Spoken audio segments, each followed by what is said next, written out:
Hi everyone, delonewolf here and welcome back to EVE Talk, your weekly look at the market in EVE Online. And when it comes to EVE news, well, there's nothing all too major when it comes to the development of EVE Online itself, so for future plans at the moment, but we do have some stuff that's happening. So we have the feeder rounds that are happening for the Alliance tournament. I caught a couple of them, not that much, but definitely looking pretty interesting. And of course, if you are into the Alliance tournament or if you are participating in the Alliance tournament and you want to take a look at what the meta might be, it's pretty interesting to keep up with that. Next up we have the Excel add-in that has officially been launched. I haven't used it myself, but we'll probably try to take a look at it. Again, all time dependent for me personally at the moment, but it is something that you can now use, and that's officially part of the game. And then another one that I saw on the launcher just yesterday is SCCP announced that there's going to be a collector's edition for 20 years of EVE Online.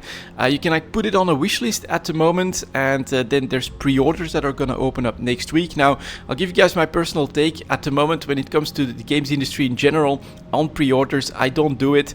I need to have all the information before I decide to purchase, whether it's a game, a collector's edition, or really anything. There is, for me personally, just one exception. That would be the Elder Scrolls 6, but that's not even on the horizon. So yeah, at the moment we are in the trust but verify. So I have the previous collector's edition, so the books are cool, the CDs with the orchestral version of all of the music. Then you get the riff through USB. So it is pretty damn cool. It's like throughout the room that I'm gaming in, it's all on display, and so I am looking forward to knowing exactly what is in the next collector's edition, and I'm like really pretty damn sure that I'm gonna buy it, but we are gonna first wait for all of the information. We are not going to get caught in any hype or anything like that. So yeah, overall, summer I think will mostly be dominated by what might be happening with the Alliance tournament, and then in game of course we still have like the cleansing of player-owned trade hubs that's happening in HiSec that could have a pretty major impact as well. Next up, let's take a quick look at the New Eden store and see what's happening there. So we have sales on the Amar skins at the moment. Also here, well, basically on the Rising bundles, you could say. So it is the same type of skin, but for the different factions as well. Other than that, in the pilot services, there are no special sales happening at the moment. So you may already have seen it on the ticker, but plex is going back to the norm. Let's dive straight into that. Let's get into the pilot services, and that is coming in at 3 minutes. 300. Let's get started. Here is a plex, of course, and we should start with the chart. So you can see that we have another two regions here with very high volumes, not direct plex sales, basically other stuff that could be purchased in the New Eden store with plex drove up demand, and that pushed the price up to 5 million on the 5-day moving average. On the daily average, a little bit above that just the days before, but you can see now that we are back down a little bit as we take a breather from all of that selling action. So we are back below 5 million in GDA itself, just above 4.9 million. Buyers are just below 4.8, so again the spread is still pretty narrow, showing I think that there is strong demand despite these very high prices for plex. And then now we have a new competitor that's coming in, Perimeter, 0% tax, lower tax than Jita is the name of the station. Really have to market yourself at this point if you want to be a player-owned trade hub in HiSec. Obviously far more risky, far more difficult I think to attract as much attention as the Keepstar used to, but it is getting some action here, especially when it comes to the sellers. Let's take a look at the buyers around there as well. Still Tranquility Trading Tower, so that's still one of those sell orders I think that's stuck behind something that shouldn't be there, unless someone renamed one of their... Oh, 40 jumps out, there we go. So what the hell, range 40 jumps, does it go that far even? But yeah, here we get the Perimeter 0 tax, which is also 40 jumps out. I'm not really sure. Oh no, that's the range for the buy order. Ooh, that's Okay, that may be why it's still showing up or something on the Tranquility Trading Tower. Not exactly sure what's happening here, but it is one jump out. So be careful, I would actually say, at the moment when it comes to those player-owned trade hubs. You never know exactly what's happening, and it's all in flux. Vortex can drop at any time as well. A large structure rather than an Excel structure is far more easy to challenge, to take out. There's also a lot of incentive to go after those, so be very careful with what you do. But you do potentially get a tax advantage, so you shouldn't just dismiss it out of hand either. Just make sure that you're on top of your game and that you can basically move everything out in short order. Next up, we have the... feels like I'm missing stuff, but nope, here's the skill extractor market that should follow Plex pretty closely, except of course we don't have the two big volume spikes that we had in the month of June for Plex itself, and we are still basically recovering from the huge 2-for-1 sale that happened early June. So basically skill extractors dipped down way before Plex did, and we're still recovering from that, staying a little bit above 400 million at the moment. The volumes here of course have been absolutely monstrous, and so it will take some time, I think, before we really start to see the upswing back towards the 500 million. We are at 403 for the sellers and 387 million for the buyers, and here you can see how the sellers are definitely in JIDA itself. Yep, the filter is off, and then there are some buyers that are active in the lower tax than JIDA, but they are smart enough to set the range to one jump, which means that most of the trade will actually happen in JIDA 4.4. That's where they'll pick up the items, but you do get the advantage of the lower sales tax this way. So this is, I think, gonna be a popular way of doing things. Set up the buy orders, but make sure you get the extra jump so that most of the action still takes place in the NPC station of JIDA 4.4. Next up, the impact on the injectors. So here are the large scale injectors. Let's start with the chart. I took a real dive at the start of June as well. Obviously we know why, because of the huge discount that we got to the extractors there all of a sudden, but also this is starting to show the first signs that it's ending. Basically the margins are closing for those that are producing these large scale injectors, as we touched 850 million on the 5-day moving average. Went a little bit below that for a couple of days, but that is just too low under the current circumstances, where of course new skill extractors are costing, well, the full price, you could say, when it comes to its Plex conversion. So we are at 900 million for the sellers, 862 for the buyers. Still a pretty narrow spread. That's actually kind of normal considering we're just starting to go back up here, but this is also, I think, the first sign that you should keep in mind that skill extractors will probably start to move up as well, as large scale injectors are saying that the margin is basically I think you could call it the margin, right? The profit margin for the large scale injectors has basically been consumed now with the downwards pressure here. Small scale injectors doing the exact same thing, except it went down to a new normal price range far more quickly. Look at the trade action as well. Huge volumes on this downwards trend, but now at the tail end here you can clearly see 5-day moving average starting to go back up. Today's average price seems to be above 180 million, so I think the market is saying that finally we have chewed through all or most of those very cheap skill extractors. 184 million for the sellers, exactly above 180. 172 for the buyers. Bit of lag there between sellers and buyers, probably because of those huge volumes. You can also see even the average volumes for the last week or so way above the normal average. So there's a lot of trading happening with skill extractors, with skill injectors, and I'm a bit surprised at how long the wave of these, well, this is a 2-for-1, so even if you know it's like priced at around 400 million, they actually probably like 250, something like that, in what the cost is for those that use them to then create large scale injectors. So their profit margins were huge at that time, but it's starting to come to an end here if we look at the injector market itself. And then the daily alpha injector market, that one is also starting to show signs that those volumes from April have been absorbed. Actually a surprisingly long stable period below 50 million from my point of view, but clearly you can again see how the 5-day moving average is starting to take off pulling up from the 20-day moving average. Daily averages for the most part, or for most of last week, except today so far, that still has to be formed in all likeliness, above the 5-day as well. That is a clear sign that we are back in upwards pressure, as the volumes have increased here as well. So perhaps a little bit more alpha clone action after, if I'm not mistaken, you could get like a week off.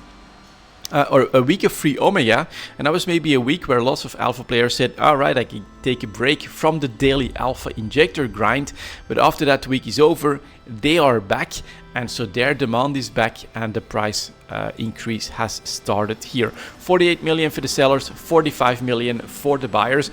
Very interesting then, my point of view, of course. You guys probably know that if you watch Eve Talk, whoops, and I should be here, is that for CCP this is actually a very important item to keep within a reasonable daily grind for alpha players. And so this may be seen, and I see these sales here very specifically as like an intervention by CCP, by, you could say, a central bank, to keep things in check on the daily alpha injector. And while it's not very visible on the chart here, but it may just be here, this period here, another way that CCP could do this is, of course, by giving out a week of free Omega time, right? Take a look, right? Get that little bit of a teaser. Hopefully we can convert a decent amount of players from alpha to Omega, but after that is over, they come rushing back. But it clearly gave the daily alpha injectors, while there was like no sale or anything like that, a little bit of breathing room, a little bit of a lower and more stable price range as well, for an extra week. Basically bought them a little bit of time, but you can see at the tail end that that seems to be over at this point, and the alpha players are back for their daily alpha injectors. That's my take on what's happening here, and the reason why I think the amount of time between the sales that was shortening here, they actually managed to extend that a little bit. We'll of course see how that evolves. And then finally we've got our hypercores that are a little bit all over the place. Look at that, daily averages that range from almost 600,000 to just a bit above 500,000 the next day. Average 5-day moving average also moving a little bit all over the place. So I think a little bit of hesitation here from the market when it comes to, are we generally inflationary, deflationary? Overall very expensive, that's pretty obvious, but there is no clear indication that we are in either scenario at the moment. 507 for the sellers, 490,000 for the buyers. Very narrow spread here yet again. So pretty interesting to me in general. I feel like there's lots of activity, and EVE Online is doing quite well, and this summertime is happening, so we'll have to see if the classical summer dip will show up, or if the Viridian expansion, with, then again we get the Alliance tournament, we just come off the 20 years of EVE Online, and after that there's another expansion that they'll probably announce at FanFest after the summer. It does feel like CCP is pulling out all the stops to keep everyone engaged, and so far from the pilot services, I would say looks like they're able to succeed. Next up we have the mineral market, and that's coming in at 1320. Let's get started with titanium, and you may have noticed that on the ticker as well, that we are starting to give up some of the gains from the Viridian launch. So you can see how the 5-day moving average here crosses the 20-day on the downward side. Today's daily average also quite a little bit lower here, a sign of some pressure, also some volume starting to come down. So maybe 4.5 is a little bit too much for the market to bear, or what it's willing to bear. 434 now for the sellers, 413 for the buyers. They're still above 4 ISK, so that's still quite reasonable, but the 450, we have lost that unfortunately for titanium. Next up here is the pyrite chart that has done another little jump, which I think started late last week. I actually managed to pull through for a couple of days after that, and then we lost a little bit of ground, but we're still at the highest price of the last 3 months or so, with a selling, and we do have to go to GDAF for that, 1166 for the sellers, 1113 for the buyers. So I would say another sign that there is pretty strong demand here for these high-sec minerals. You can even see the increasing volumes despite the higher price for pyrite. That is pretty good news, I would say, overall, again, for those that are mining in HiSig, and for those that are looking for signs that there's good activity despite the summertime. Then we have the Mexalon chart that has stalled the descent. So third time that we tried to get below 60, but never really succeeding, certainly not on the daily averages or the 5-day moving average. And it does look at the tail end here that we are starting a slow upward trend. Let's see where we're actually at. Oh, it's down below the 50. So 51.88 for the sellers and just below 50 for the buyers. But you can see how the averages are actually above the 50 mark, and that is of course because most action goes to the seller. So if you are selling your Mexalon, put up the sell order. It's pretty visible that that's where most of the trade actually happens. No need to dump to those buyers. And so far they're trying, right? They're really trying. So this is also the third time, you could say, in 2 months time that they're trying to bring that price down below the 50. And on the first attempt, actually, that was their best attempt. You can see how those minimum prices sometimes dipped a decent chunk below 50.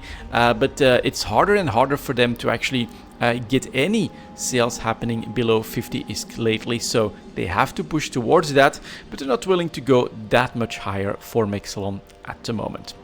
Next up, low sec. Here is the Isogen chart that did a very big dive. If I'm not mistaken, there was a huge sell order of like 2 billion units that came in here, made sure that the market would not go above 600 anytime soon. So we're now landing on the 500 disc, and we're actually just below that price point on average. 496 for the sellers, 496 for the buyers. So I do think that it was a disruption here. You get another 800 million waiting at 500 disc, and then you've got, let's see if it's still showing up. I think they removed it then later. Yeah, exactly. I think they eventually realized that there is enough competition that a 2 billion seller is just going to get stuck there for the 90 days. We might bump into that on a couple of occasions, but overall, actually, especially at the 600 disc mark, I do think that we were in a far healthier market when it comes to the active supply and the active demand. So at that price, I think suppliers could actually keep up, even if someone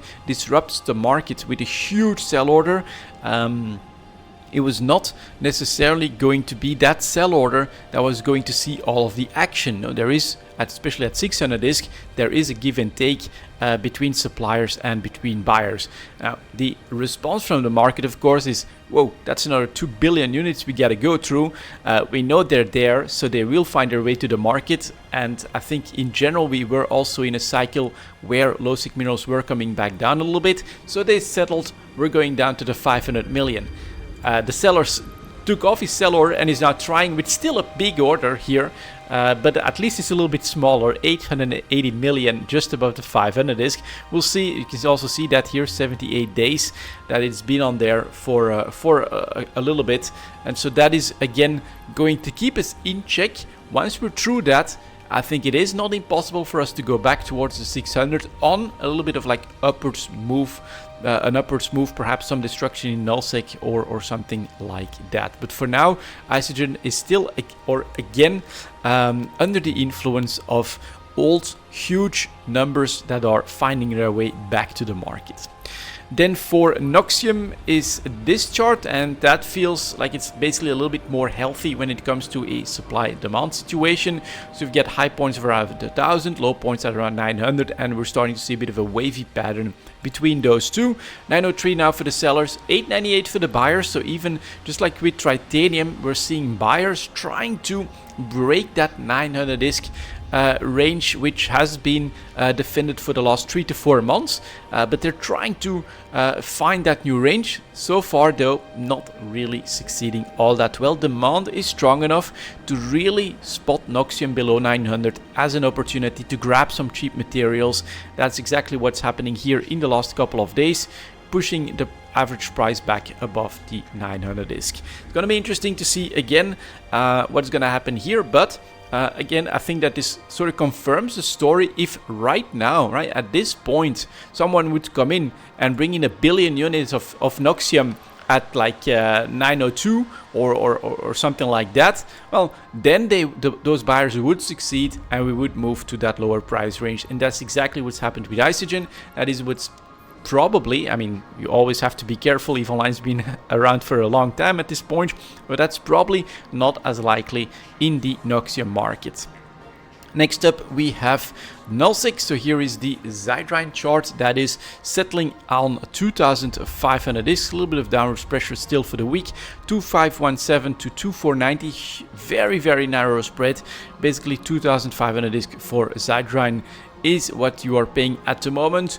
Slightly above average for the year. Pretty, in my opinion, still reasonable price for something that's basically coming from null-sec. You've got the cartel advantage as well there from the sellers. So this is obviously a market that's quite competitive, but it's also one of the hardest to get volume-wise minerals as well. So from the amount that you mine. But then we got Megasite, and that is a very different story, as we are really settling above the 4,000 disc for Megasite, outside of some crazy bumps over the years. I don't think I've remembered or ever seen Megasite be this stable above 4,000. So it's pretty obvious that this is where the market's heading now. Look at those buyers as well. 4,294 for the sellers, 4,223 for the buyers. They have zero choice in the matter. They have to follow suit. They have to pay the price for Megasite. Super, super expensive. 1 year high point, and this is rather unusual. You would usually, I think, see a little bit more of spiky behavior. So this does feel like there's either a very organized and concerted effort behind this Megasite price, that they're able to really dictate the price by being the largest suppliers or something like that, or there is really something structurally going on when it comes to mining Megasite at the moment. Whatever it is that is pushing the prices higher, as either supplies are too low, or demand is continuously going up. That is a possibility as well. Overall, very interesting, rather unusual in the most expensive mineral to see such a steady upwards rise rather than more volatility at this point, in my opinion. Then we've got the Morphite market that is apparently buckling under the stress here. Look at that, last 2 months really taking shape, going down from 40k heading towards 35,000. That should give the Tech 2 market a little bit stress relief, and those prices could come down a little bit as a result.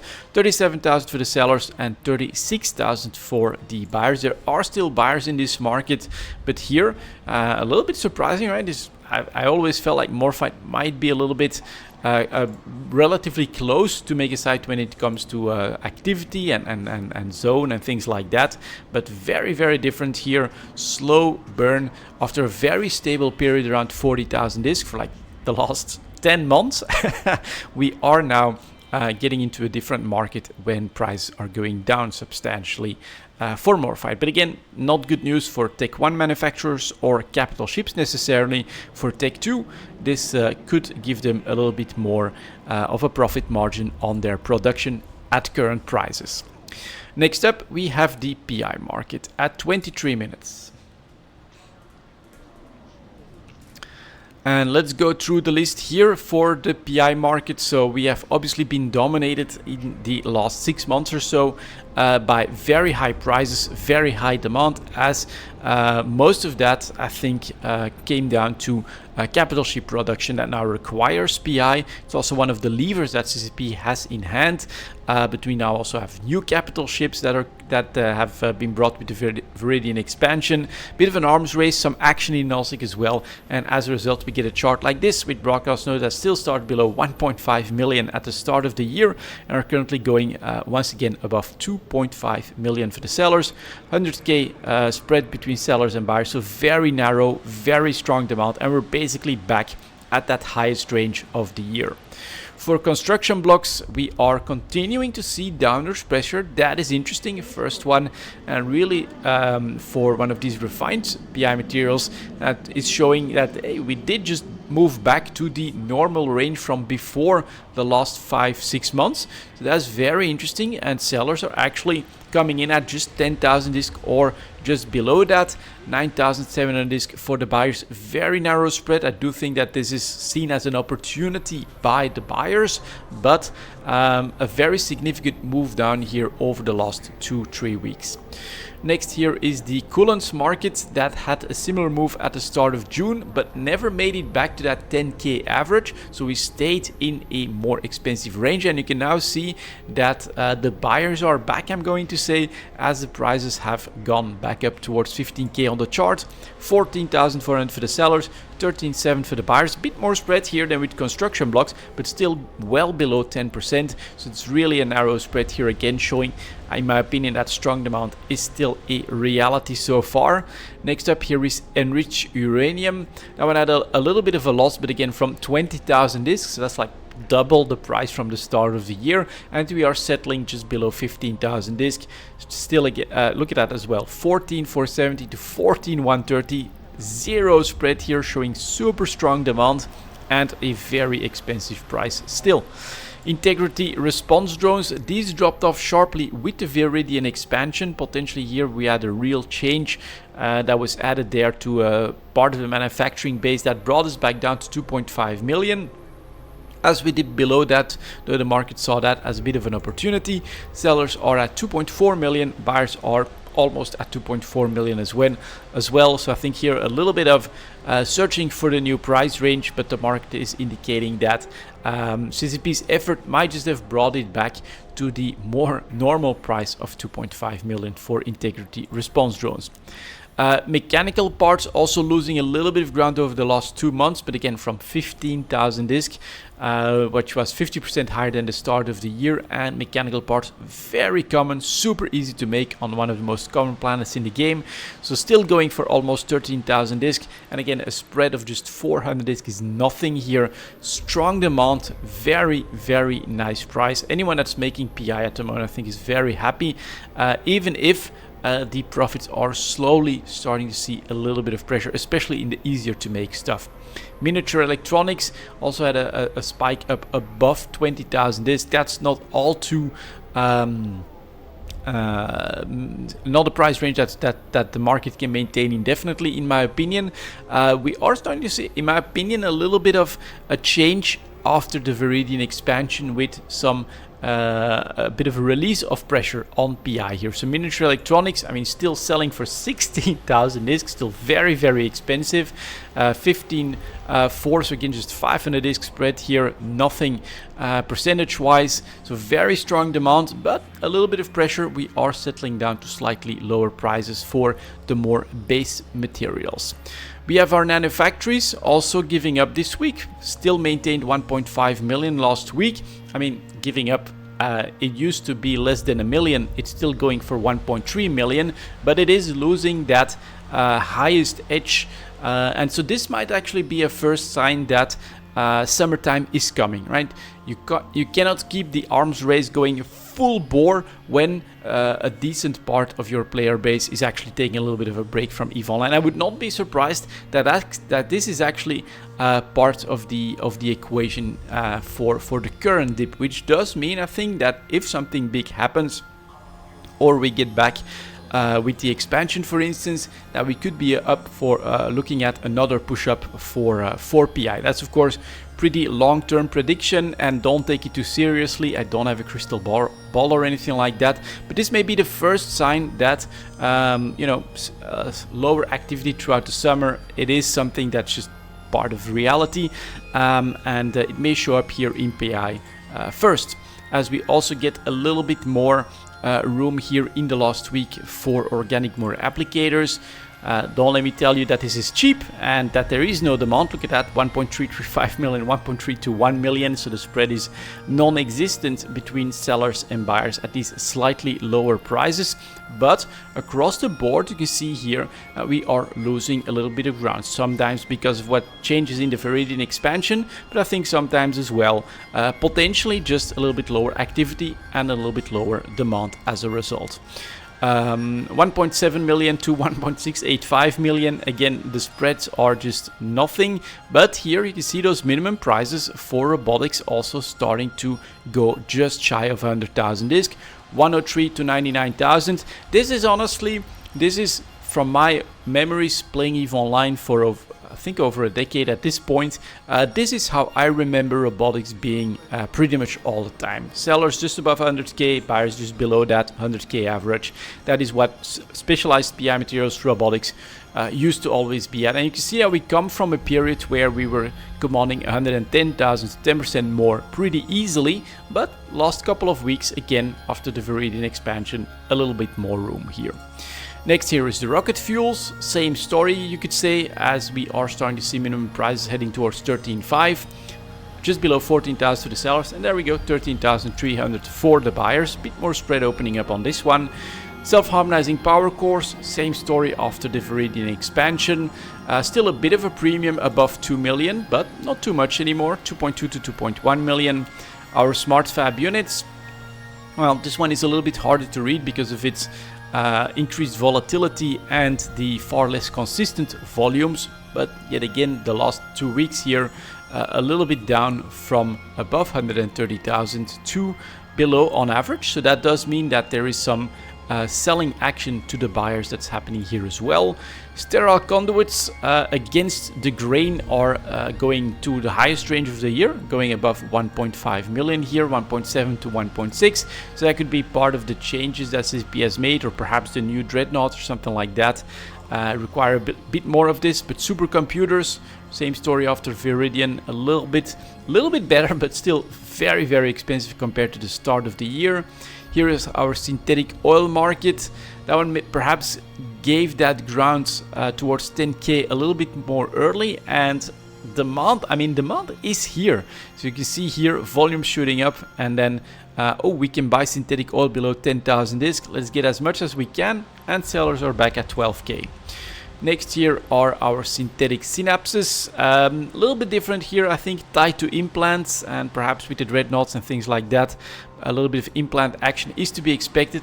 166,000 disc and 146 for the buyers. Very, very expensive. And if we stay above 150, or if we force especially the buyers above 150, then we're actually set to move to the highest range of the year yet again.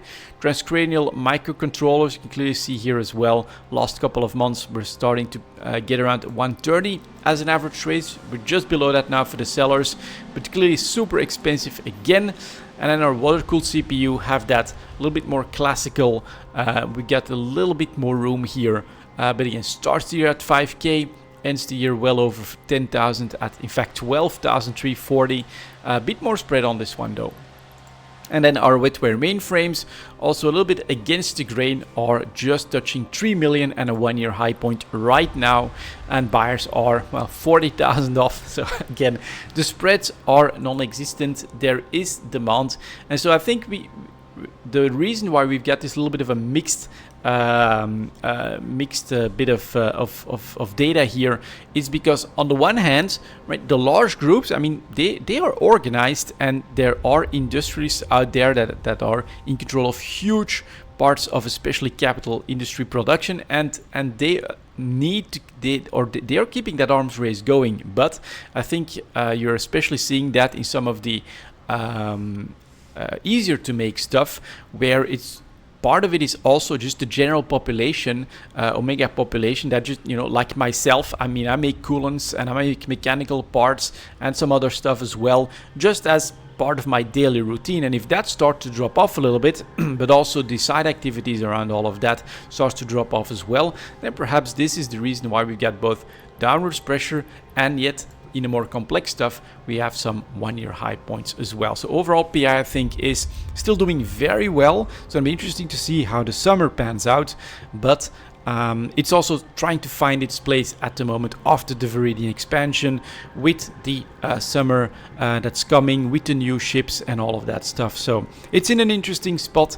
You could do a lot of speculation, but of course, looking at the chart, it feels like you would be jumping in at very, very high prices.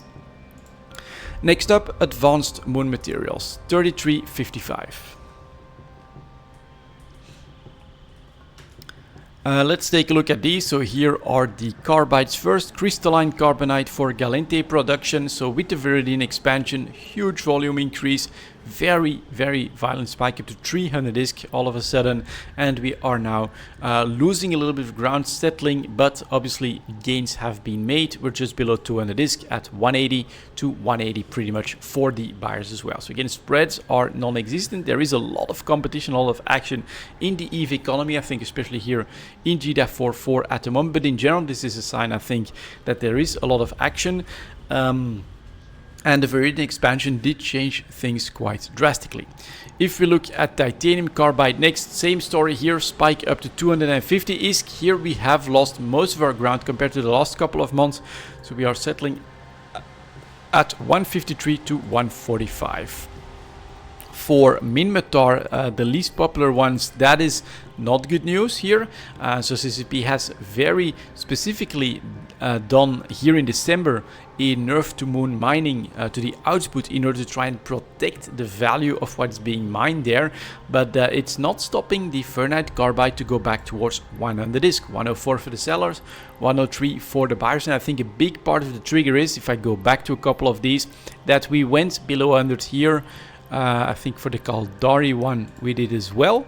We touched it right there, and then obviously for Fernite carbide we went well below under this, but we are basically back at a price range here from before the nerf. Now the others still aren't, so this might just be a meta problem, a Minmatar popularity problem, but overall this is a very sharp drop off and the first one to really break below the consensus of the last couple of months.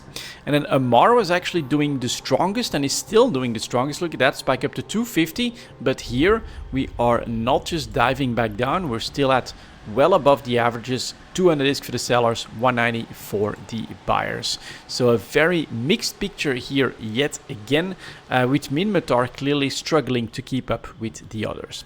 For the metamaterials, here is Photonic for Galente, and these are holding on to the gains far better, went above to 12.5 and now we're basically in that range, 12.5 to 15k, 15k for the sellers, 14k for the buyers. A bit more spread on this one, so a bit more hesitation in the market, but clearly we have moved to the highest range of the year. For Caldari, it's non-linear metamaterials, a little bit more of a spike, and then we come back down to that price range of the last couple of months, which was already at 17,000 to 17,000. So here the spread is gone, demand is at this current price range, which is also pretty damn expensive.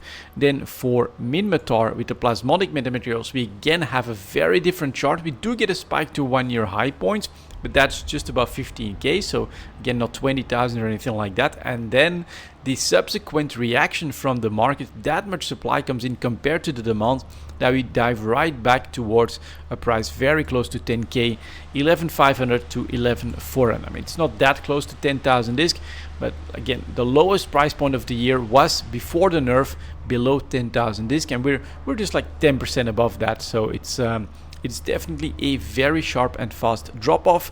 And then can Amar again keep things under control the most? Actually, I would say no.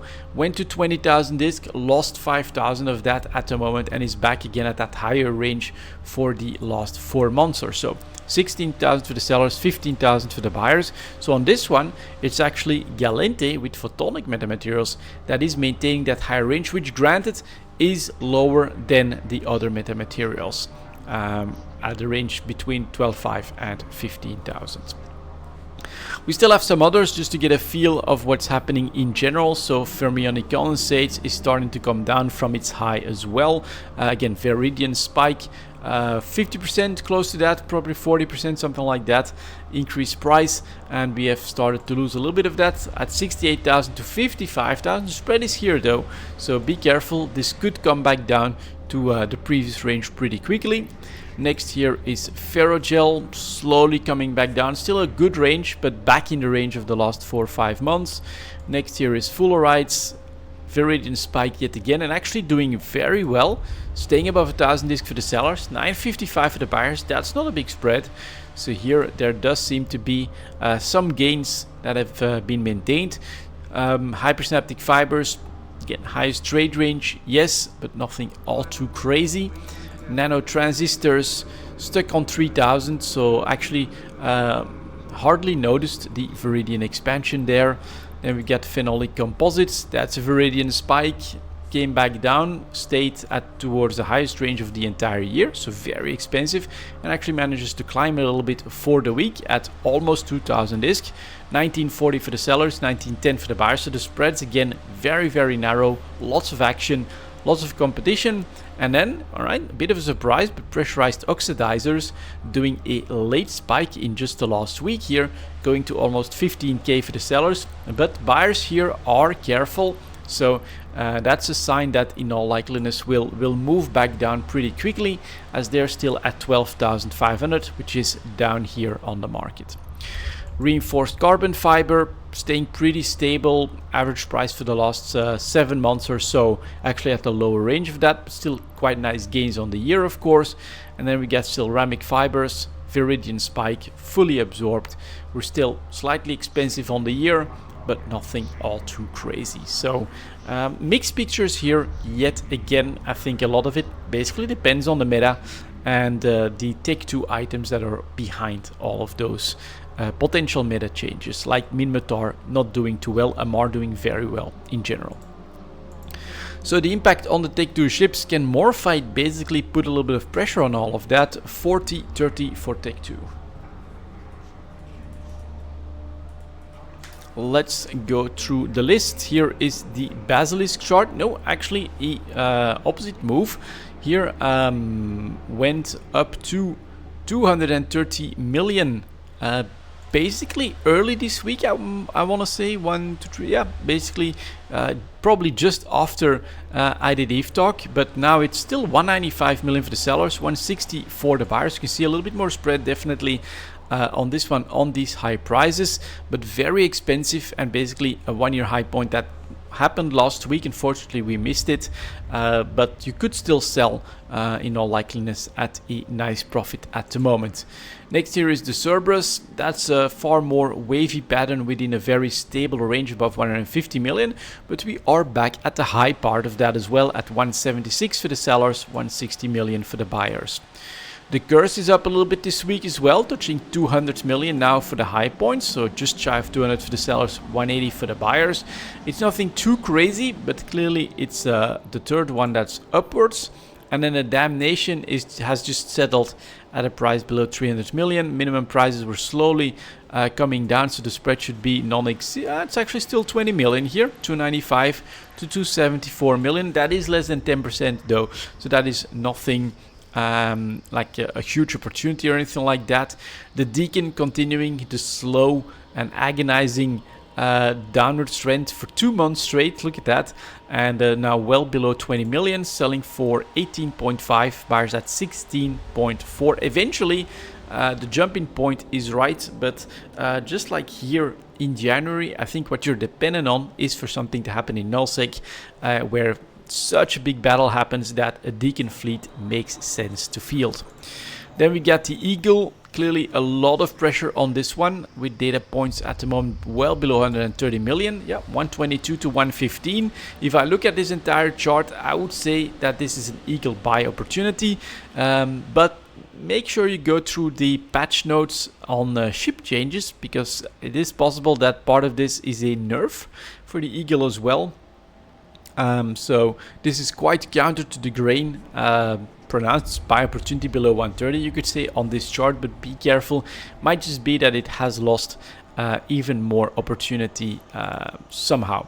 Next here is the EOS. So we had that lovely double spike up to 400 million, buy opportunity well below 300 million. We're back at 340-ish for the sellers, 325 for the buyers as well, so you can't jump in anymore like you could last week. It's not super violent back to 400 million, but it does show that the EOS has been amazing for trading since March. Next here is the Aries. Ooh, nice sell opportunity right now, going for 70 million for the sellers, 54 for the buyers. So at the moment, if you have some cheap Arieses that you maybe bought below 40, which you could have done well before the moon mining nerf here, for instance, you could even have gone below 30 million, so with a lot of patience. But look at that here in February and in early May, late April, you could have jumped in well below the 40 million, and you're looking at almost double the price at 70 at the moment. The Flycatcher had that a couple of weeks ago, went to 75, back down to 50 million at the moment.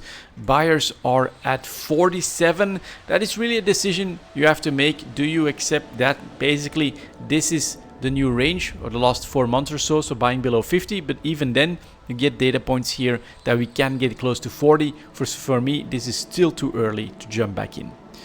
Then we've got the Guardian staying 180, 150 at the higher end of the range here as well. So that's not the best place. You can also see how the minimum prices are starting to go up. So that is basically giving up 173 to 158 on this one. Yeah, not the best range to sell, not the best range to buy either. Heretic also slow move up back to 50. Right, the other interdictors or destroyers went up to 70, 75. Like here, that's what we would be waiting for to sell. Buy wise, below 40, you had an opportunity here, never really came through on this one, so it's difficult to spot the jumping points. All right, the Hound here maybe getting towards 17.5, 18.2 for the buyers, 17.7 for the buyers. So I do think, unfortunately, I mean, I love the stealth bomber market myself, but I think that there's basically a lot of traders with these low volumes. So there's already a lot of competition despite the low volumes, I should say. And so getting a pronounced buy opportunity or something like that, there's basically too many people that are watching this market like a hawk, trying to make their money here. Iquitursa, that was a buy opportunity that we spot below 450, and we are now back at 523. It is, of course, for the bigger wallets. 500 million for a cruiser trade is a lot of risk, but potentially, of course, the tens of millions are to be had right now, and it's not even at a 1-year high point. Then we get the Ishtar that was at a 1-year high point last week, starting to come down a little bit, but still super expensive, 200 million to 190 million. And this could perhaps explain why the Galente advanced moon materials have actually done so well. It does really look like the Ishtar is basically in the meta at the moment. Next, we've got the Kirin back above 20 million, but you can also see this is basically way too slow of a move to really make a lot of risk. That's not exactly what we're hunting for. Manticore touching 20 million. Buyers are still above that, so very narrow spread at 20. That's in the middle of the chart. That's not where I want to make my move. Nemesis was below 20, is back above 20. But by how much? 21 for the sellers, 19 million for the buyers. That is really not the best place to be trading either, in my opinion. Nighthawk also surprisingly stable with a bit of pressure, but buyers are staying well above 300 million, so I would wait for that to break before I jump in on this one. The Oneros wavy pattern around 150, so you could have bought below 130 a couple weeks ago. You could sell now at 165.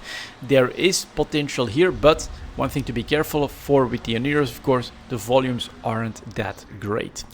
Next here is the Purifier, stuck above 20. Unfortunately, stealth bombers really disappointing here. The Rook still coming down from a sell opportunity and is just shy of 200 million. 170 for the buyers, and I'd love to see below 150, which is obviously possible. So that's another too early to jump in. Saber, slow trek up here, so buy below 40. Currently you can sell them at 46. Yeah, that's not even enough, sorry. Scalpel, all right, and that is, I'm not sure why, but the pattern I think is exactly what I was talking about. A big buyer decides at this point, well, it's low enough that it's worth it for me to buy like 85 ships to get a fleet ready for some of these logistics frigates eventually. And that does then have its impact on the market, as it just jumped up to 27.5 million. So you could have bought these below 10 million in May. You can sell them now at over double the price. Very nice profit margin. So yeah, this again for, where is the other one? Deacon, I believe it is. Yeah, this Deacon, you can see how it's just slowly staying below 20. Eventually, I think that just like here for the Scalpel, it's like, yeah, that's a low enough price. Although here it was rather close to 10 million and not below 20 million. But eventually, perhaps they'll make that decision. And then you, of course, have your sell opportunity. So being ready, timing the market, it's very important, it's also very difficult. Scimitar slowly back up above 150. Volume wise, that's a little bit better at the 50, 130. Yeah, small trade, but nothing too special. Sleipnir also now settling around the 300 million. Not that great. Vagabond, a little bit of a jump here over the last 2 weeks, well above 180, so you clearly had a nice sell opportunity. We're at 177, still pretty close to that. Buyers forced up there, 167, less than 10% spread here. That is not a lot. So I would say if you have some cheap Vagabonds that you bought maybe here in May, in April, or even before December on the nerf for like 130, I think here you do have an opportunity to sell, let's say 175-ish. You get some profits out of that, and then you have to watch out for how the buyers respond. Can we bring that back down to a price below 150, for instance? Then you get your pattern, but there's a lot of buyers that have gone up together with the sellers on this one. And then we finally have the Zarmast, very stable above 400 million. So not really a time to jump in or to be selling here either. Tech 2, definitely a mixed bag. Again, I think the meta has a lot to do with it. Summertime coming as well, probably. Maybe Alliance Tournament could have an impact on some of this as well. Overall, there are opportunities here. They're just very difficult to actually time and spot. You really need to do your homework, keep a close eye on the market if the Tech 2 ship trading is your route at the moment. Next up is Tech 3, coming in at 50.40. Let's take a look at those destroyers again. Not my most preferred plays at the moment, but look at that. Went well below 60 at the start of the month and is currently Confessor going back to 71 million. 62 for the buyers though, so they're not willing to budge all that much, which to me is another indication that I'm not exactly sure what's happening, but it doesn't feel like it can like become all too predictable a pattern. The Hecate is settling at 68 for the sellers, 63 for the buyers, so rather expensive on the chart. Then we've got the Jackdaw, same story here, 66 to 61 million. Again, very expensive on the chart. Actually, if anyone has that information, I'd love it, but I don't have it either. Are the profit margins okay at these prices of like a 65 million for these tactical destroyers? I'm actually suspecting that they're not. That we're actually looking at similar profit margins to what we had here, for instance, at 50 million back in December, but that with probably more demand for materials, gas materials through faction warfare, and then the increased supply there. That this is actually basically still in the same ballpark. Volume wise, we're also in the same ballpark. So I think it's still a struggling market basically. The Zwepel here going for above 59 to 53. And then yeah, why don't I like it for trading as a result? It feels like it's very unpredictable at the moment, and you basically had one sell opportunity on these 1 year charts. And that is it. So that's basically not enough volatility or predictability to really be trading these ships. Next up are the cruisers. So here is the Legion, where you have some jumping points here, some sell opportunities here, and here. That looks a little bit better. It's still not great, right? It's still nowhere near to the best chart by far is this one. That is amazing, but it's definitely better in my opinion than the destroyers at the moment. Unfortunately though, you can also see that we are settling around that 200 million, so sellers are coming in at 202, buyers at 190, and if we keep just narrowing everything down here, then we have to hope that eventually oversupply or increased demand takes over and that it brings back a little bit of volatility, but that's just not happening. What is a disrupting factor in the cruisers that helps with this volatility are probably events from CCP, where the specific resistance types of these cruisers is like, that's the match for this event, and then you get that nice sell opportunity. So there is predictability and I think a little bit more stability in this market as well. Here's the Loki, for instance, 1, 2, 3, very nice sell opportunities, buying below 180 and 190, here, and at the moment, maybe if below 200 million is the new range we're talking about.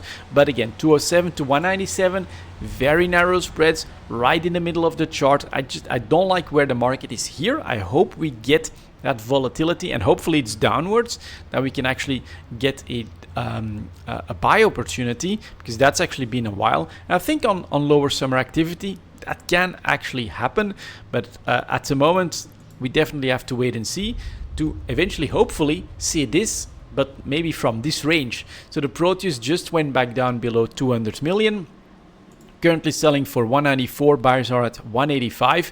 If this would have legs, and if we could then see it maybe across the cruiser market due to lower summer activity, and we can again get towards that 180, which was here. Yeah, never really made it for the Proteus, but then you get sell. It's definitely a lot better. Again, probably tied around events, and we know for sure that that's the case here. For instance, with the 20 years of EVE Online, look at those volumes, look at the price opportunity, 250 million, buy below 200 million. We're back there right now as well. Again, I'm hoping for a bit of a breakdown on lower activity to an even lower price point, so that we get a lowest price of, let's say, the last 6 months.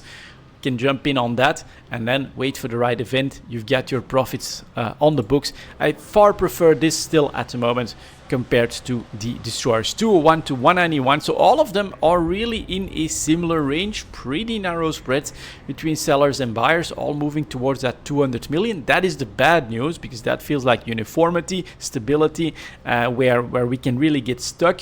But I'm hoping that, again, my theory is that through the summertime we can spot some buy opportunities, and then we can wait for the right events, and then we can get our sell opportunities, which is far more likely in the strategic cruisers than the strategic destroyers at the moment. And then for the extra products, kind of interesting to see how the Gecko has fared throughout all of that sell action the expansion. We're at 56.5.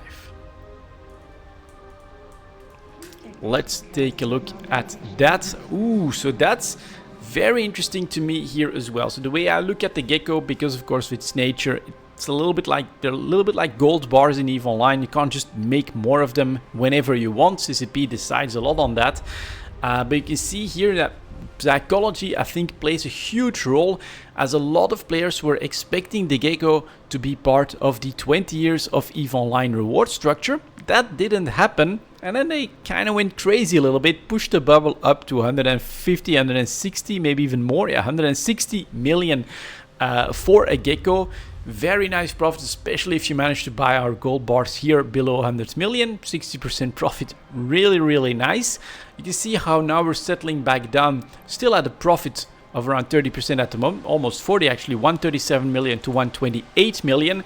But there's definitely this speculative aspect to all of this as well, that makes it a little bit less predictable, and means that if you want to actually trade in this, for me, main reason why I'm holding my Geckos is because I feel like you will always get that sell opportunity and that general profit over the course of the years, right? Eventually this will just get worth more and more as there is more ISK in the game. So I have no problem holding, despite the fact that we just lost from a 160 to a 130 million on the chart. We just lost 30 million in value there. I don't need to eke out every little bit of it, but this is really a unique one that also moves in different ways, it seems, than most of these other markets. It doesn't necessarily respond in the same way to announcements from CCP, etc., as a big part of it is, will CCP bring out BPCs for the Gecko as part of the next event, the next milestone, whatever it is. It didn't happen here. Look at the crazy response from the market.